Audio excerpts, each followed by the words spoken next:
So much for coming in. It's a pleasure to meet you. And of course, we saw your amazing report from Ghana and the colour of the water that they had to drink. I mean, how bad was it out there? Well, you know, it's really shocking because the water source that they have there was a lake which is shared with animals as well. So you can imagine there's all kinds of nasties in that water, really things which could make you very poorly, if not kill you in certain circumstances. So these sachets are literally saving lives on a daily basis. So the situation is they're bathing in that water, so too are animals using it, and they're having to drink it as well? Yeah, absolutely. And I met some of the girls that we took down to the water source, and they were lovely, and they were about 12, 13, and they would make about 3 trips of a morning, and they take the water back, and they have these huge containers, which once filled with water, I think there was about 30 litres in a big container, and you can barely lift it. These girls get it up on their heads, you know, as you always see, and they carry it back to the village. So, you know, even getting the water is a struggle every day. And people were getting sick, were they, before these sachets? Yeah, absolutely. Well, I mean, I think it said in the report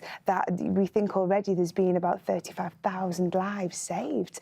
It's incredible, you know, the statistics. Over 2,000 children are dying on a daily basis from drinking dirty water, you know, not having access to clean water.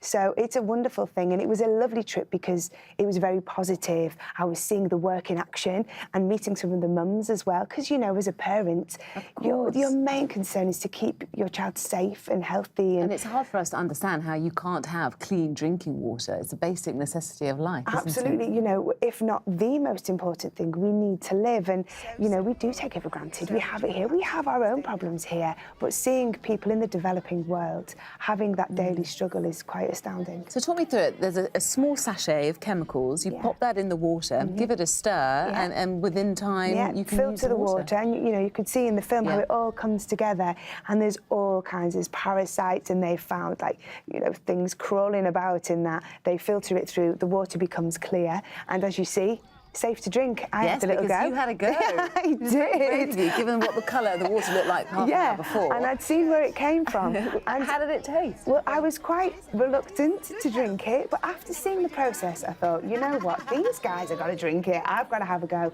And it tasted of nothing. I was so impressed, because I expected it to taste of chemicals or something, and it was better than some of the wash I've tasted in the UK, to be honest with you, And how has it transformed their lives? I mean, what difference has this sachet of chemicals helped or made for them? Yeah, the thing that I loved to see was when we asked the mums about it, they became very animated and they really lit up. And they said, our worries are just lifted because we're not worrying if the water we're providing for our children is going to, you know, really harm them.